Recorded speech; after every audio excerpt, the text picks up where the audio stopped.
Yang Iwayan Winata, lahir besar di Denpasar 1 Januari 1967 ya. Startnya jam 3 dini hari.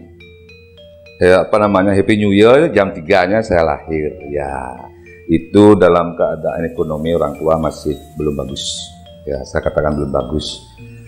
Terus lahir besar di Denpasar, ya, tamat SMA sambil usaha di Gianyar, berhenti kuliah, usaha di Gianyar, terus kita karena lalu tulis fotokopi, plus yang lain karena hobi mobil, jual beli mobil juga, jual beli tanah juga, kapling-kaplingan kecil-kecilan gitu ya. Sekarang udah enggak itu lagi karena fokus perusahaan satu dan di sini percetakan ya, Aksara ya, itu memang enggak kuliah, konsisten dengan pilihan ya. Terus di samping itu hampir setiap akhir tahun hitung rugi laba untung bagi dengan saudara-saudara ya. Tahun 92 saya nikah 92, istri hamil 8 bulan, saya dibohong oleh teman 250 juta 92. Nah itu mungkin perjalanan hidup. 1 itu mungkin buang sial, 2 memang harus saya jalani sampai saya seteruingan. Terus tinggal di Gianyar, telepon, belum ada HP, telepon rumah, istri telepon nangis ke rumah, bawa dia ke Denpasar. Karyawan belum bisa bawa mobil, dia biasa bawa carry yang tanpa kepala. Saya punya Civic Wonder tahun 87, si kepala tidur begini, kanan kiri, lari mobil 20 sampai di Denpasar. Denpasar udah belak gitu, udah segera mati ya. Itulah dari sanalah orang tua menyemangati saya. Kalau bekerja pikirkan pekerjaan, kalau keluarga pikirkan keluarga. Itu dari sanalah yang tadi. Dari sana awalnya saya ya berdoa. Hanya itu yang kita bisa. Di samping ya dokter ya, bantuan juga spiritual ya. Tapi yang paling itu saya berserah diri.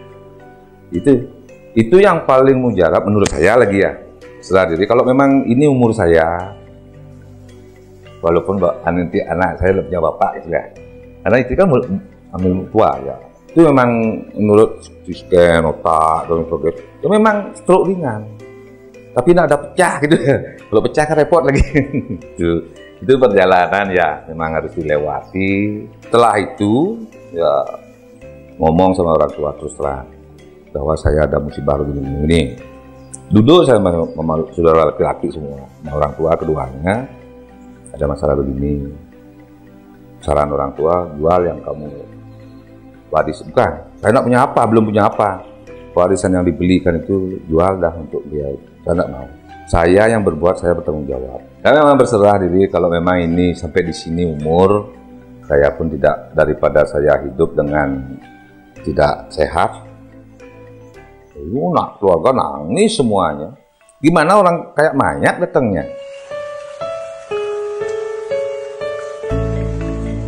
Keduanya, saya memang terbuka dengan orang tua. Memang kedekatan emosional, kedekatan apapun, sampai kedekatan spiritual, bagus dengan Bapak. Bagaimana ceritanya supaya umur panjang seperti tadi, sehat. Itu memang dari beliau. Pernah saya satu ketika karena bekerja, order banyak kan mumet banget, sampai di rumah bicara 1-2 kali diam orang tua, ketiga kalinya didudukin. Kalau ya kamu ingin sehat, urusan jam kerja, jam sekian pekerjaan, jam sekian sampai jam sekian keluarga, jam sekian sampai jam tidur. Didikan orang tua alami aja. Memang keras. Orang tua dulu keras. Sapu biasa kena sapu itu. Katik sampat istilahnya. Biasa itu. Tapi komitnya pertama harus begini. Kalau lewat daripada itu, ya itu yang main, bukan lagi ngomong gitu.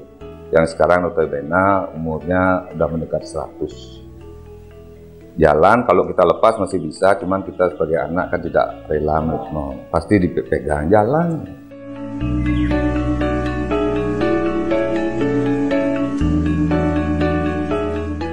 Terus, nah ya di Mahagotra ini, dari Mahagotra Pasok Sanak Saptarsi di Gianyar, jadi sekretaris 15 tahun, dari umur SMA, tahun tamat SMA 86, terus ada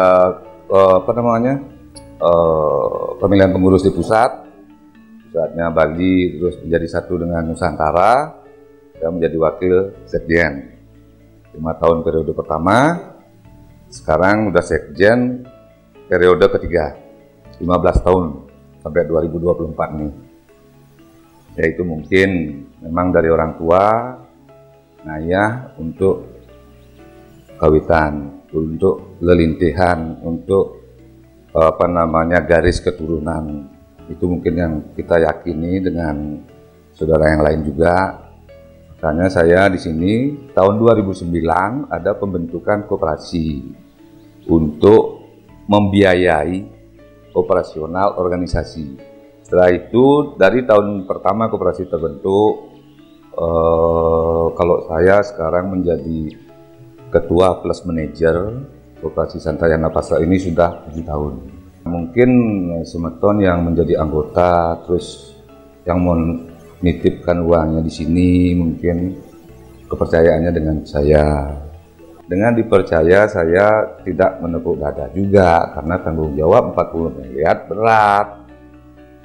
Asalnya sekarang 40 miliar, ya dari tahun 2019 sampai per kemarin, tahun buku kemarin.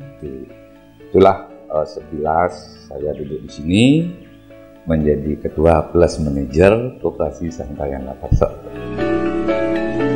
Biasa perjalanan, jangankan jalan biasa, jalan tol pun ada gelombangnya kan begitu ya.